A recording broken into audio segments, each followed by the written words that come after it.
Hello. I wonder who is joining me today. All right, folks, we're in business. Let me make sure everyone can hear me and see me. Oops. There we go. Yep, we are good. All right, so I just want to make sure that the lighting is right.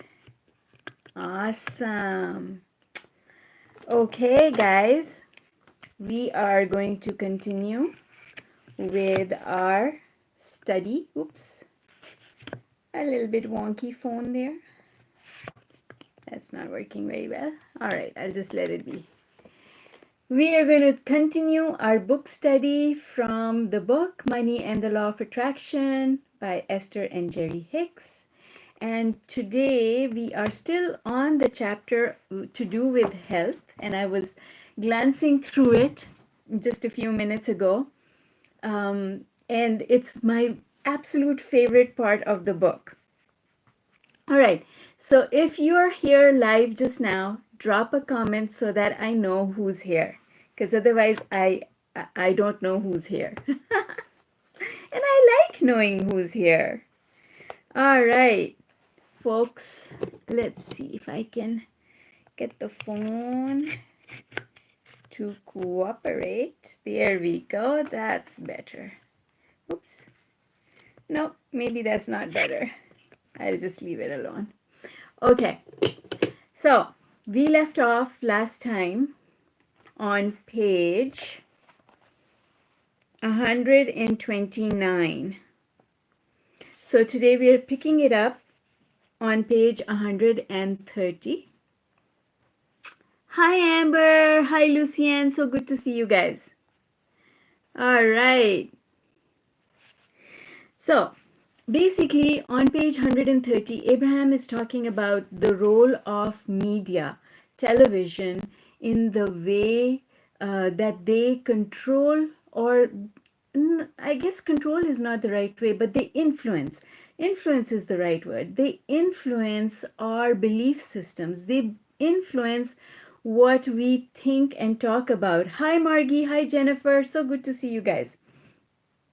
So the media is responsible for a lot of the beliefs that we have about things, because they bring us information and then they substantiate the information that they're bringing us with facts and figures and statistics. And I remember I was reading this book. I think it's called The Silent Warrior.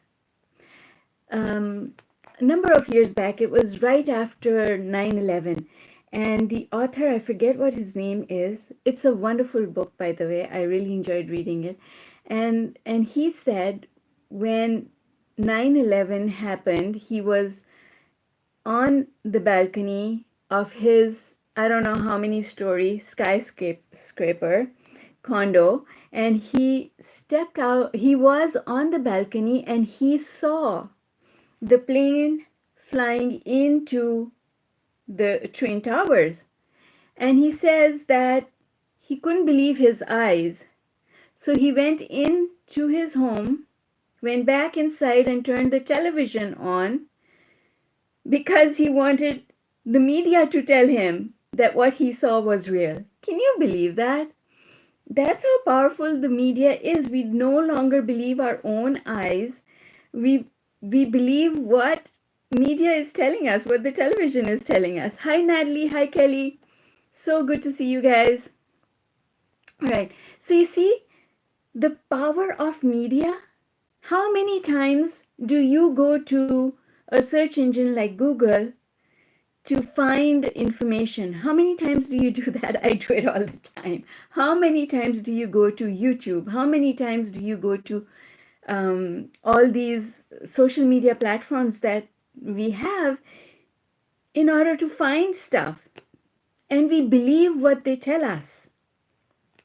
So the media is responsible for our belief systems. We believe what we hear on television, in the newspapers, on social media, and it affects the way we think our thoughts. So let's say here I am today, perfectly happy, having a fantastic day, and I'm just happen to have the television on, and on TV I see that the Amazons are burning. The forest is burning. What has that done to me? Now I look at it, and as a kid, I always wanted to go to the Amazonian jungles because I read a storybook about them. And Jungle Adventures, that's what the book was called. It was a textbook that we read at school, Jungle Adventures, and I absolutely loved it. And it was all about the Amazons. And so here I am looking at this news clip that's showing fire in the jungles. And that affects you, right? These things have an impact on us. We look at it and we don't feel good. It doesn't make us feel good. It makes us feel bad. Now, when we feel bad, are we helping the earth or are we hurting the earth? We are actually hurting the earth. When we focus on something that we don't want, we are hurting the earth. So, do I want to hurt the earth? Not at all. I want to help the planet. I want things to thrive. I want things to prosper. I want things to thrive. I love trees. Trees are my best friends. I love trees. So,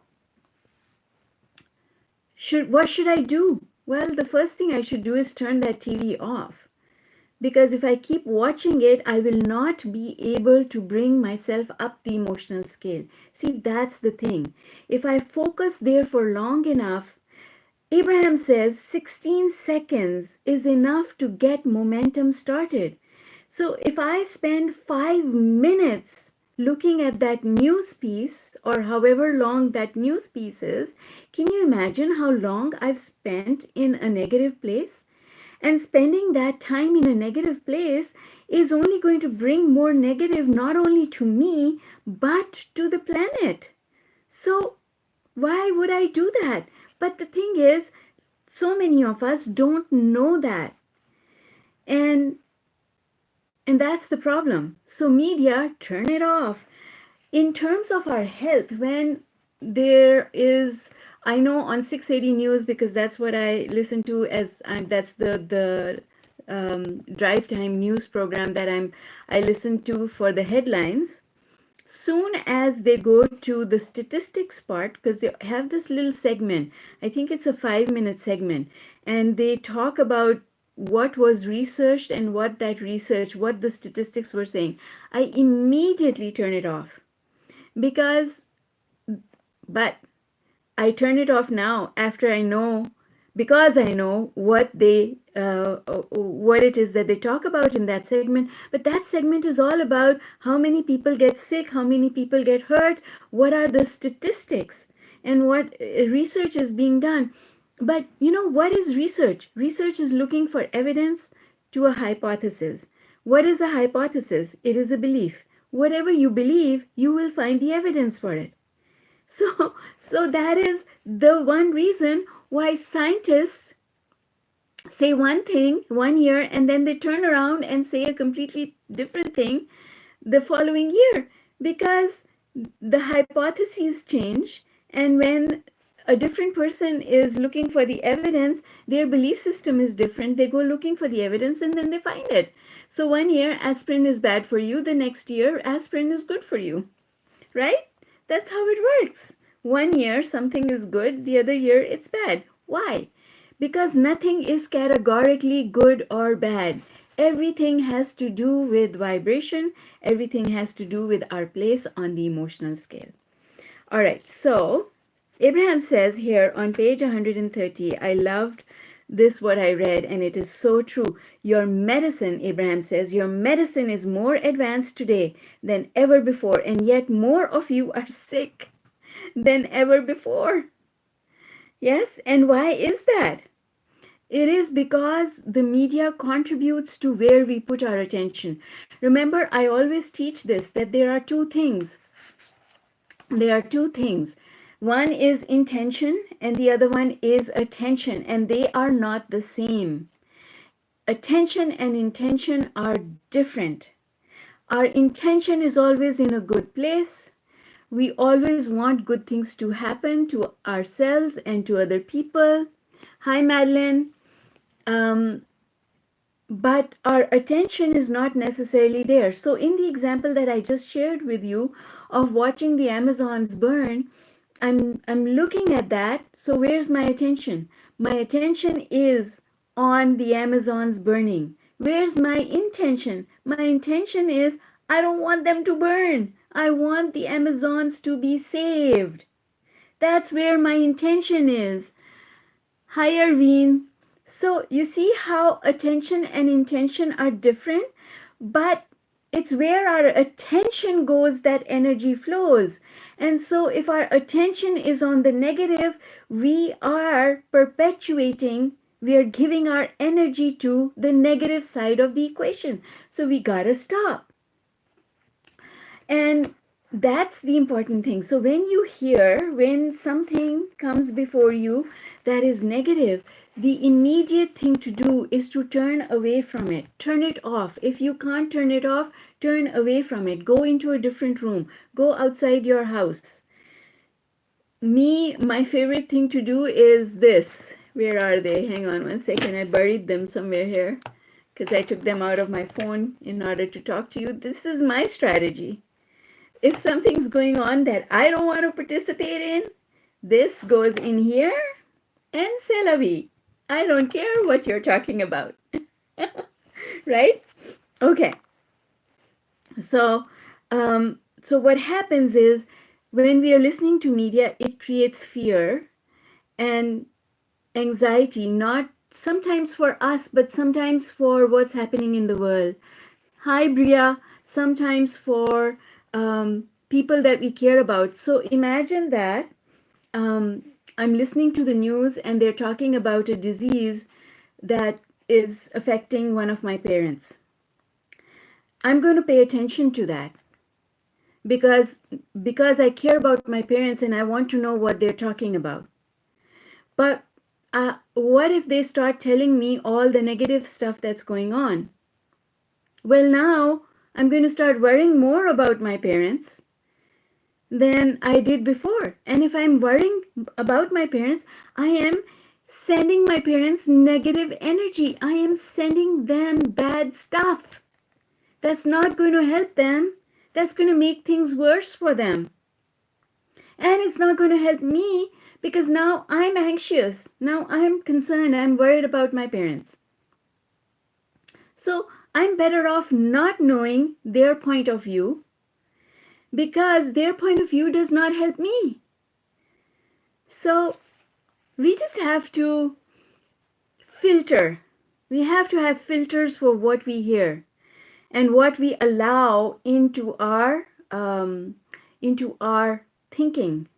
Because I call them thought viruses. We allow thought viruses into our thinking, and then those thought viruses become our belief system. And then once they become our belief system, why do they become our belief system? Well, because we keep thinking them. So here I am now worrying about my parents and I'm thinking about what I heard. And that means I'm giving attention to what I heard. But that's not where my intention is. That's where my attention is. My intention isn't there. So this is what I teach in the course Heart and Mind Alignment Program. The difference between attention and intention. Two extremely different things. And when you start understanding it, you start paying attention to your intention. And when your intention becomes your attention, that's when you create ease and flow in your life. And that's what Law of Attraction is all about. Okay? So practicing practical Law of Attraction means that my intention and my attention have to be in the same place. All right. So So Abraham is now talking about the flu, which is kind of topical for us because what we are going through just now with COVID-19, it is a type of flu, um, the flu virus. So let me read this out to you. So Abraham says, they show you the statistics, they tell you the horror stories, they stimulate your thought. And as you are being stimulated by the thought in great detail, you have the emotion, the dread, the fear. I do not want that. And one half of the equation is complete. Which half? The half of having created. Step one, I have created. The one half of the equation is complete. Then they encourage you to go in for a checkup or to come and get the free flu shots. Obviously, we know it's an epidemic or we wouldn't be offering free flu shots. And that completes the expectation or the allowing part. And now you are in the perfect position for the receiving of what? The flu or the essence of whatever else it is they are talking about. Isn't that interesting? Hi, Nancy. How are you? All right, everyone who is here, please drop a comment so that I know who's watching. All right? Okay, because that's how I can tell who's there, because I see your names pop up. So here's what Abraham says we should do. We should be so well prepared emotionally that we hear the stories, we hear their version and feel humor about it. Thank you, Ida and Lindsay. You can hear their version and feel humor about it rather than feel the fear. Isn't that interesting? And so appropriate, right? Hi everybody. Thank you for, hi Sunny. Thank you for posting your comments. Love it. Thank you. All right. Now, the next part, hi Margie, is really important. So pay attention to this one. This is so important. I can't tell you how important it is because, oh well, you'll see in a minute. Let me read it. Okay. So Abraham says, everyone has a certain level of acceptance for negative emotion. Everyone has a certain level, base level of acceptance for negative emotion. What does that mean? That means when something feels just a little bit bad, I tend to ignore it. I don't do anything about it. Hi, Nancy. And that is important to know because guess what? Those little irritances that accumulate over a period of time create pressure inside our body, and that pressure is what shows up as sickness. Let me explain. So a little irritants. I'll give you my own example.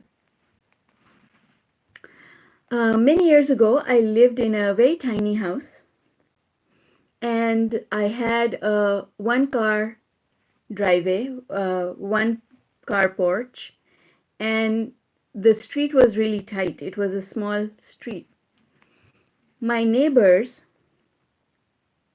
there were two brothers who lived there and they were party animals. Fantastic guys, but they irritated me. You know why?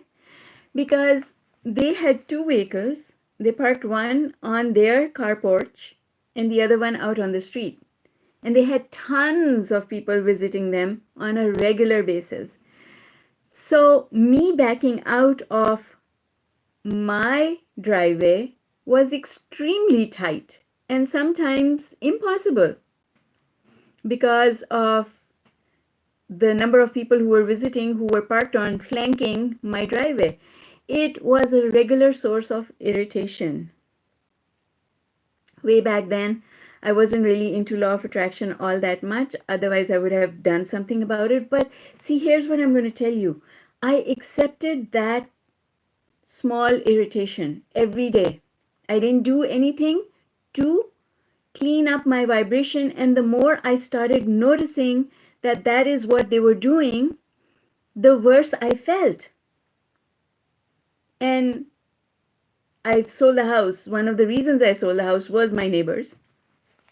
Had I known better, I would have cleaned up my vibration. So these tiny irritances, we don't do anything about them, but they get stored in our body, you see, and our body hurts because of them. Because when you store an irritation, it is literally a blockage of energy in the flow of energy in your body. As a result of that blockage, the cells of your body cannot communicate effectively with each other. And because the cells of the body can't communicate with each other the way they are supposed to, because all of these billions of cells are supposed to communicate with each other for the health and well-being and the perfect functioning of this machinery. So when the communication, think of it like an electric current. Think of it like the electric current that is feeding my lamp. And imagine if after every 2 seconds there was a disturbance in it. Well, that's not right, and it's not supposed to be that way, is it? But that's what we do, because we start collecting these small irritances and they become small blockages in our body.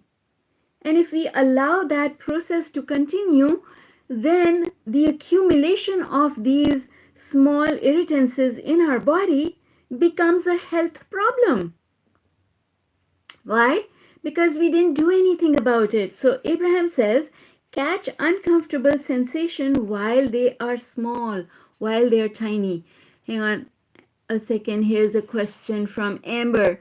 Amber says, how exactly would you have cleared up your vibration? Because I currently live by the worst neighbors in the world.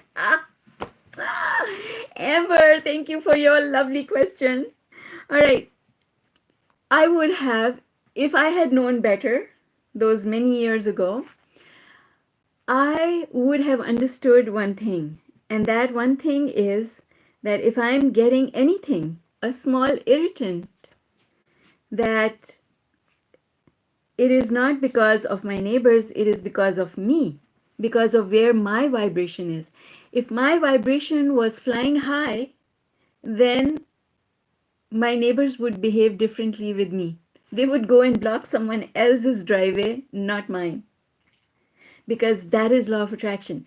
And in the interest of full disclosure, I will tell you that that was the time in my life when I was just coming out of marriage breakdown.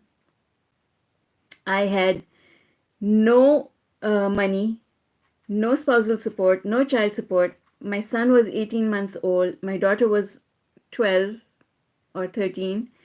I was alone in Canada. I had just arrived. I had only been here for maybe 2 years, 2.5 years. I had no support systems. I did not even know how to collect social assistance. I found out later I could have done that. Didn't know. Had no one to guide me, had no one to tell me. So, was I in a good place? What do you think? Do you think I was in a good place? No, I was not in a good place. And to top it all off, my mother was extremely sick. She was bedridden.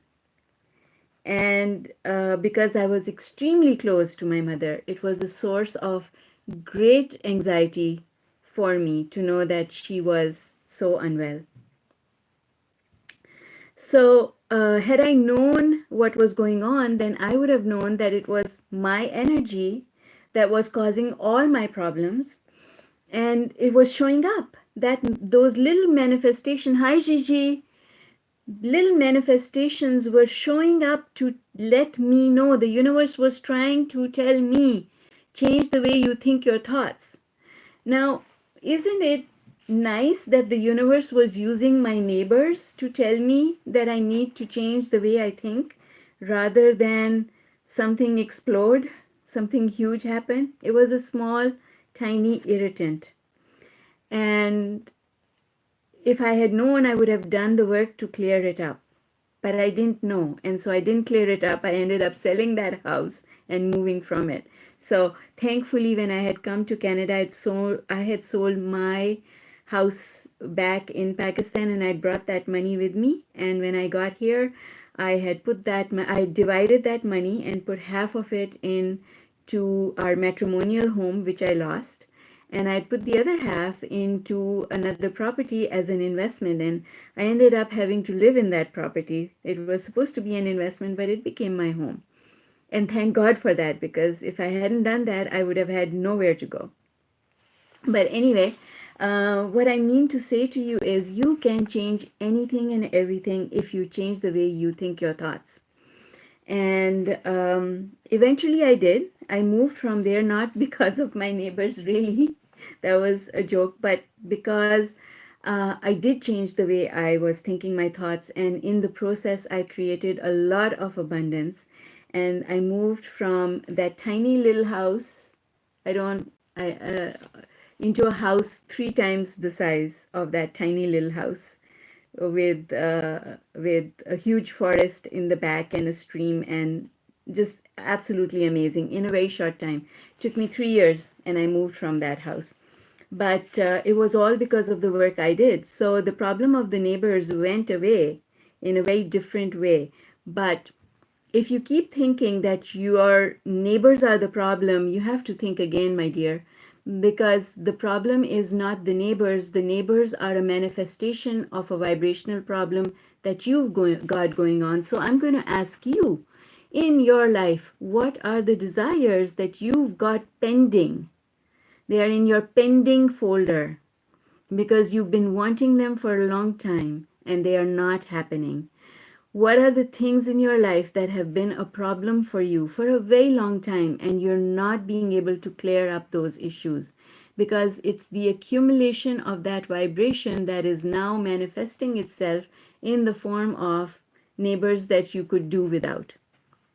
It's always vibration, vibration, vibration. There is just one answer to every problem. Go up the emotional scale, and the whole world for you will change. All right. So, Amber, I hope that was helpful. Hang on, let's see. Okay. So, as I was saying, Abraham says we all have this level of acceptance for negative emotion. And every day we store a little bit of negative emotion in our bodies. And I want to share with you just now that all aging is because of that. Because young little children, they don't store anything. As long as they don't store any negative emotion in their body, they are lean, they are flexible, they are happy, and they look healthy, and they are healthy. And soon as they start storing negative emotion in their bodies, then things start changing. And that can happen at any age for anyone. And that is also the reason why some people have very long and very healthy lives. All right. So here's what Abraham is saying. We think that we can't control the conditions. So Amber, you and I, we couldn't control our neighbors. And so people think that since they cannot control those unpleasant conditions, they feel powerless to change the way they feel. Isn't that interesting? I can't feel better because I can't control my neighbors. And it's my neighbor's fault that I feel the way I feel. No, it's not the neighbor's fault. It's my fault the way I feel. Yes, because I'm not doing anything to go up the emotional scale. And it's not that high. It's not that hard to go up the emotional scale. All right. So Abraham says, we want you to understand that your emotions come in response to your focus. I call that attention. And under all conditions, you have the power to find thoughts that feel slightly better or slightly worse. That's it. See, this is a very common misconception for people who follow Abraham, is that we think that we have to go right to the top of the emotional scale in order for things to improve. That is untrue.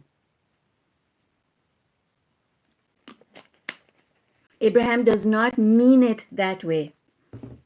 But I know, because I was one of those people who heard it that way, that I have to just jump up the emotional scale and then everything is going to be all right. It does not work that way. We cannot jump up the emotional scale.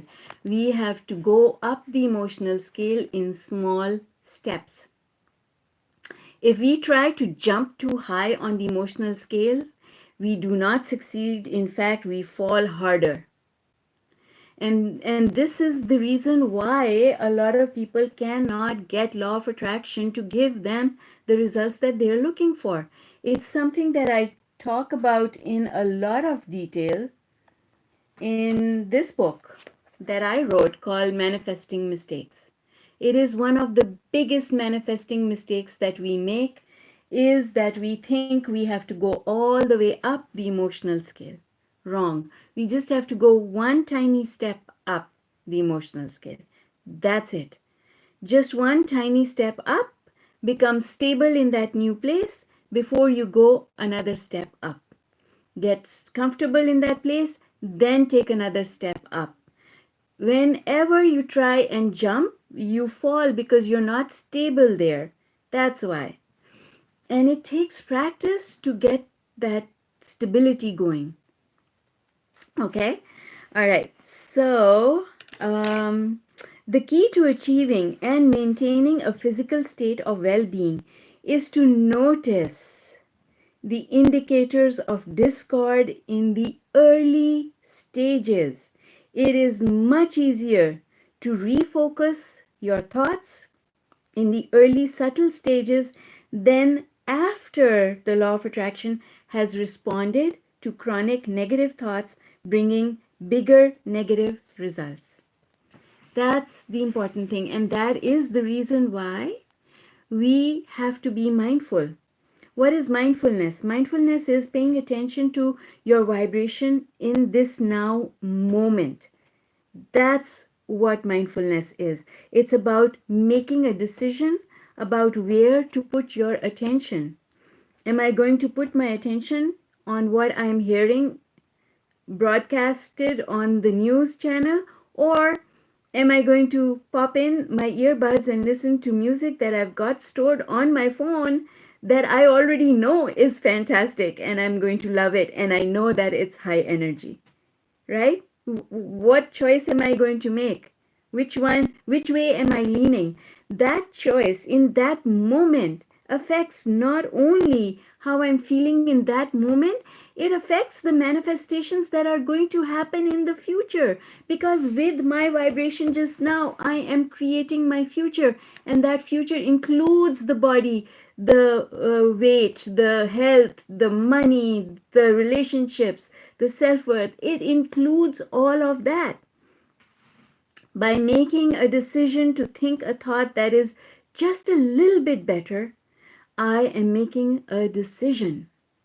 And it is a choice. I can be lazy in my thinking and continue to listen to the news, or I can be proactive in my thinking and start thinking thoughts that I know are high vibration thoughts.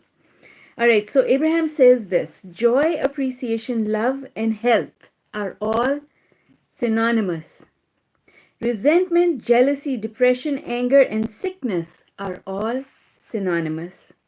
Right? Because why? Why are they synonymous? Because they have the same or similar vibration.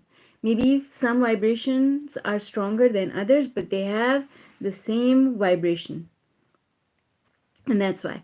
All right, so now we are going to talk about something that is near and dear to my heart. And it is a question that Jerry is asking Abraham: are arthritis and Alzheimer's disease somehow resolvable? And that is near and dear to my heart because my mother had Alzheimer's. So Jerry says, Is it possible to recover from those types of illnesses at whatever age? And Abraham says the only reason that some diseases seem stubborn and unchangeable is because your thoughts are often stubborn and unchanging. That's it. The definition of a chronic disease is that I have a chronic habit of thought. Why chronic habit? Because I am stubborn in the way I think. Haven't you met those people that you want to give them a different perspective? You say, how about thinking about it this way? And they say, no, I am absolutely not changing the way I think. Go away. And you try again. You know what? Just give it a chance. Just take my word for it. Just do it my way. Just try it. I think if you try it, you'll like it. And they're stubborn and they do not try. Right? So it is that stubbornness. And oh my God, was my mother ever stubborn? Yes, that she was. If she made up her mind about something, she would not change it. And she used to pride herself on that. And, well, now I know. Okay. But what Abraham is saying is that if we weren't stubborn, then we would not attract those kinds of bodily conditions. If we were not stubborn with the way we think, we would not attract those kinds of things. And furthermore, if we attracted them and we caught them in the early subtle stages, then we could do the work to shift them around completely. But once it goes too far and once you lose the ability to think, now you can't turn it around. Now the only way you can turn it around is by giving up. And by giving up, I mean surrendering completely to the sickness. And when you do that, now when you surrender, you also surrender. When you surrender your resistance. That's what surrender means. I give up. It's not working. I give up. Have your way with me. Have your way with me, universe, source, God. Have your way with me. Because I'm tired of fighting. I can't fight anymore. When you do that, I appreciate that you're here, Ida. When you do that, when you give up resistance, all your negative beliefs fall away like that. And in that moment, you have a choice. Now, you have a choice. You can come back into this physical reality in complete health. And we know two extremely famous people who have shown us exactly that. One of them is Eckhart Tolle. The other one of them is Anita Moorjani. Right? At the door of death, made the decision to give everything up, gave up all negativity, all beliefs, surrendered, and came back. And look at what they became. They are examples, that they are evidence that the universe has presented us with, that tells us that it is possible. And that if they can do it, everyone else can do it too, because there is nothing special about them, because we are all the same. All of us are the same. We all come from source and we all return to source.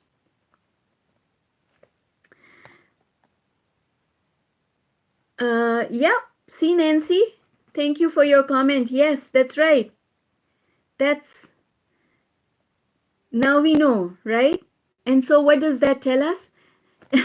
It's actually the affirmation from Unlimited, the Unlimited workbook for today. I'm open to new ways of thinking and doing. I'm open to new ways of thinking and doing. I am open. I'm willing to learn new things. I am willing to learn a new perspective. I'm willing to give people a chance. I'm willing to give situations a chance. I am willing to give myself a chance. The benefit of the doubt. That's what it is all about. All right. Now, Abraham says, you can accomplish change in every experience, but you have to begin to see your world differently. Beautiful words. Okay, so next section is also extremely important, and a lot of people, there's so much talk about this, and that is, can chemicals such as alcohol, nicotine, or cocaine negatively affect the body? So Abraham says in return, your physical wellness is affected much more by your vibrational balance than it is by the things that you put into your body. Because here's the thing, folks, then this is really, really important. If you are high on the emotional scale, if you are over here on the emotional scale, the thought of ingesting a substance or a food product that is going to hurt your body will never occur to you. People will put it on a gold platter, serve it to you with a silver spoon, and you will refuse it because you will not feel like putting any substance into your body if you are over here. Anytime people gravitate towards harmful substances is because they are not here. In fact, they are extremely low down. They are in a place of depression. They are in a place of feeling powerless about their life. They are in a place where they feel that they have no control. That's why they consume an inordinate amount of substance. Because the substance gives them, alleviates the pain of being this low. Because they are not able to alleviate the pain with their self-talk. So they dull their senses in order to not feel the pain, right? So, and that's exactly what Abraham is saying here. In fact, the impulse to participate in those substances comes from a desire to fill the void that is present because of the vibrational imbalance that they are experiencing. Okay? And then a really important question. Oh, hi, Cleo. Just started watching. Oh, fantastic. I'm so happy you're here. Okay. This is a question the whole world is asking or talking about. Does better nutrition or more exercise add to our health? When you take time, Abraham says, when you take time to find vibrational balance, the physical effort you apply will yield you wonderful results. But if you're not aligned, you can go and exercise all you want. Nothing will move, right? So, but if you go and you feel hopeful, then things will start working. But for a lot of people, when they go and they start working out, they give up very quickly because the results are taking too long, and they want immediate gratification. They want to see those results immediately. I'm doing this workout, I should have lost 10 pounds by now. Why have I not lost 10 pounds? That means the workout isn't working. And when you think a thought like that, that's it. You've destroyed it. Okay? So, from your place of alignment, you will feel inspired to the beneficial behavior, just as from your place of misalignment, you are inspired to detrimental behavior. And then I'm on page 133, and Jerry's telling the story of Sir Winston Churchill, who we all know, that he died at 90 years of age and in good health, but all his life, he always had a cigar in his mouth, right? I don't think I've ever seen a picture of him without one. So Abraham says, what? He left at such an early age? The reason that so many are confused about the correct behavior for healthy living is because they are only factoring in behavior and they are leaving out the part of the equation that is most responsible for every outcome, and that is the way you think. So, what they're basically saying is Churchill had a very negative lifestyle. He used to drink, he smoked a cigar, he did not exercise. So, really, from our standards today, his lifestyle was extremely detrimental, yet he was healthy at age 90. Why? And Abraham's response is because you're only looking at the things that you can see, which is the action. What you are missing is what he was thinking or not thinking. Because not thinking is also a good thing. Not thinking about those things that can hurt you is a good thing, because if you don't think about them, you don't give them any attention. And if you don't give them attention, they cannot hurt you. All right. So then Jerry's saying, but what about those people who feel tired all the time? Abraham says, the way you feel is always about the degree to which you are in alignment or out of alignment with Source. No exceptions. So feeling tired, feeling depleted of energy just means that you've got a lot of blockages in your body that are not allowing your energy to flow. Because okay, so remember earlier I was telling you about how our cells, the cells of our body, communicate with each other, and that communication is essential to good health. Well, guess what? The communication between our cells, each cell is vibrating.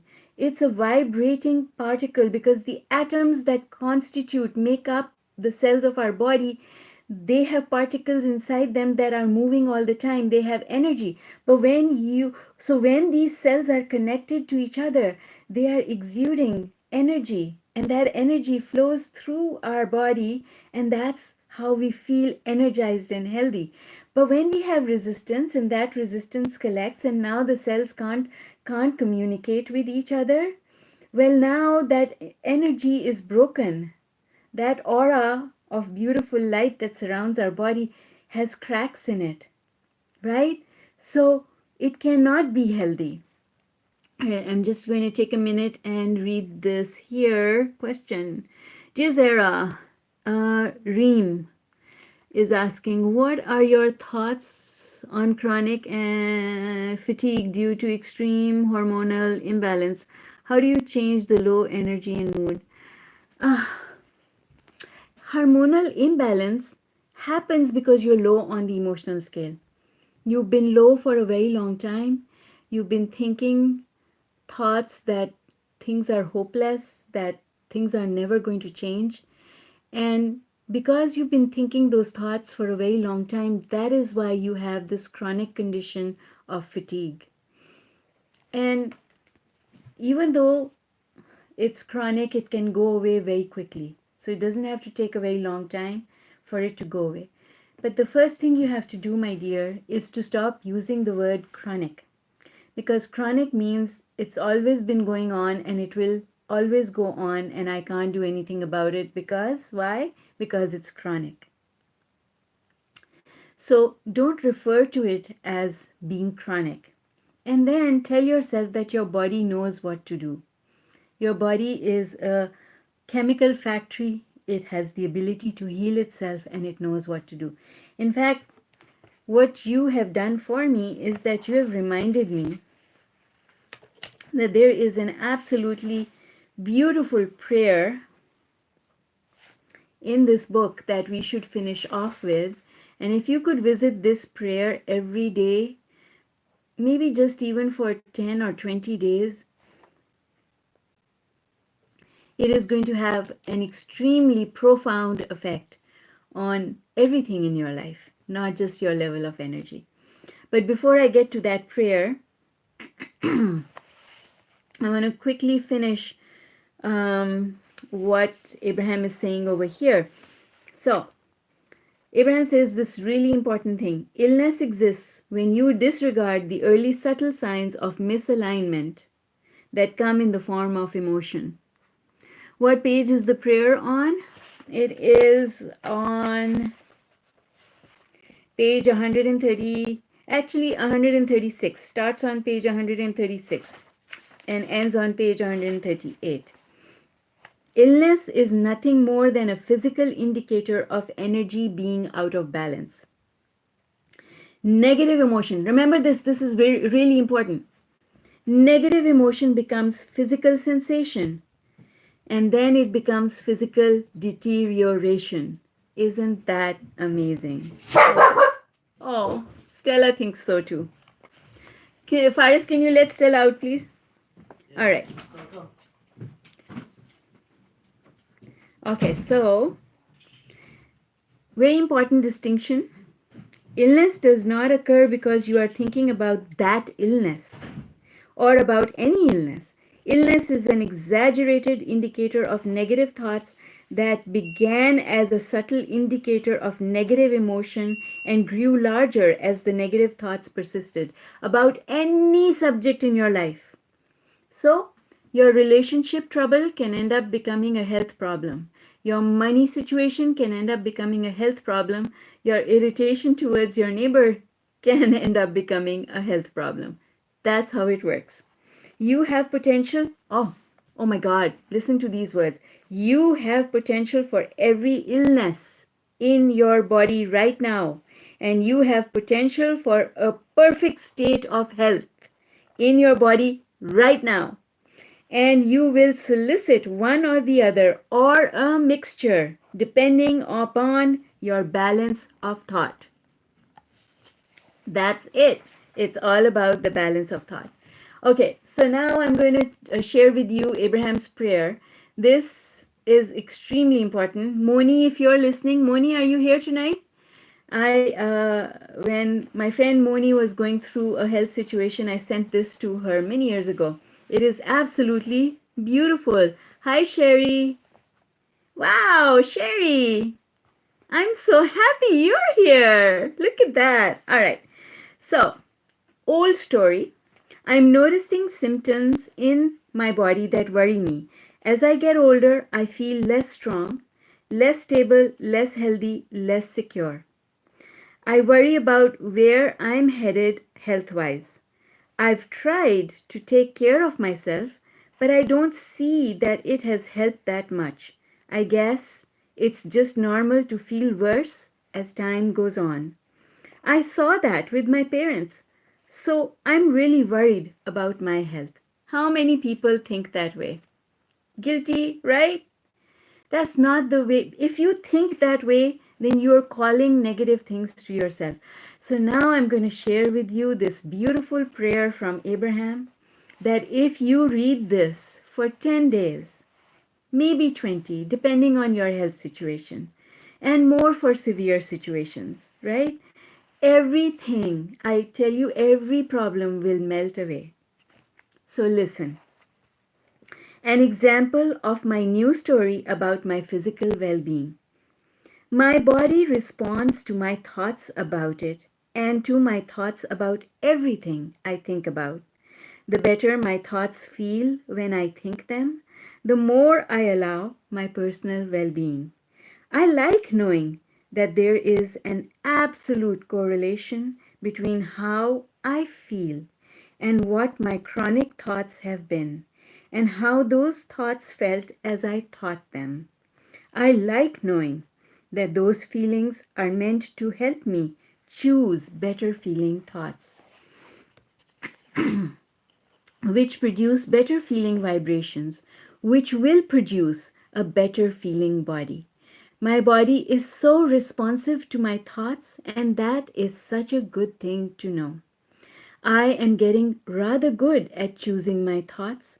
No matter what condition I find myself in, I have the power to change it. My state of physical health is simply an indication of the state of my chronic thoughts.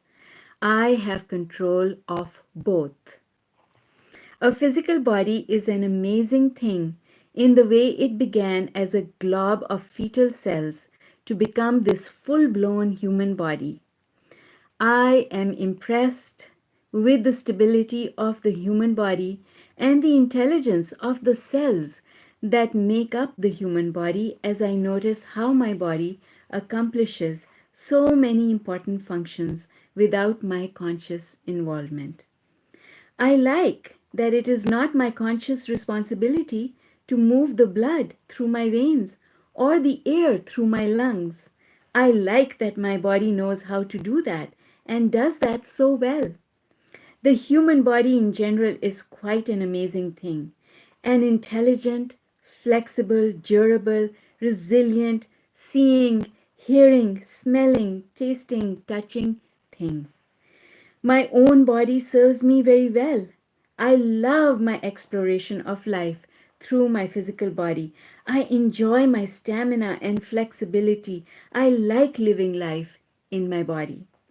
I am so pleased with my eyes that look out into this world, seeing near and far from where I stand, distinguishing shapes and colors with such vivid perception of depth and distance. I so enjoy my body's ability to hear and smell and taste and feel. I love the tactile, sensual content of this planet and my life in my wonderful body.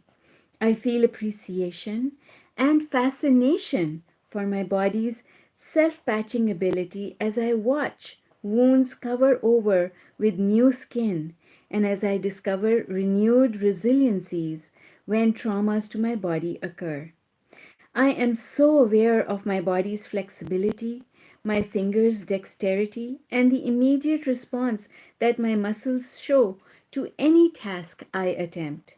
I like understanding that my body knows how to be well and is always moving towards wellness, and that as I do not get in the way of that with negative thought, wellness must prevail. I like understanding the value of my emotions, and I understand that I have the ability to achieve and maintain physical well being because I have the ability to find and maintain happy thoughts. On any day in this world, even when some things in my body may not be at their best, I am ever aware that far, far, far, far more things are functioning as they should, and that the aspects of well being of my body are dominant. And most of all, I love my body's quick response to my attention and intentions. I love understanding my mind body spirit connections and the powerful productive qualities of my deliberate alignment. I love living life in my body. I feel such appreciation for this experience. I feel good. Aren't those absolutely wonderful words? Yes. Can I read this prayer every day no matter where I am on the emotional scale? Yes, you can. Yes, you can because it's moving you in tiny little steps. It's not making you jump. It's moving you in small steps, but it's moving you quite a long distance in small steps. So here's the deal, folks. I have this transcribed or typed out in a Word document and I will post it. It is on page 136 up to a page 138, my dear. And if, for those of you who don't have the book, if you join the Unlimited Life group on Facebook, which is a Facebook group that I run, I will post the text from this prayer in the group for everyone who is a member there. Okay, so you can have it. Unfortunately, I cannot post it outside the group. That's a no-no. It will get my knuckles wrapped. All right. Anyone have a question before we wrap it up for tonight? Okay, so any questions? Come on, guys. Any questions about this material or anything else that you want to improve? All right, I don't see any questions coming through. So there's been a couple of people asking me questions about meditation. So I am going to host a meditation class probably on Saturday afternoon. Oh, no problem, Margie. It's my pleasure. So I'll probably post the timing for a meditation class and whoever wants to join can join. All right, folks, have yourself an absolutely amazing evening. And I will see you somewhere, either on YouTube or on Facebook or maybe in Oshawa. Take care. Love you all. Bye for now.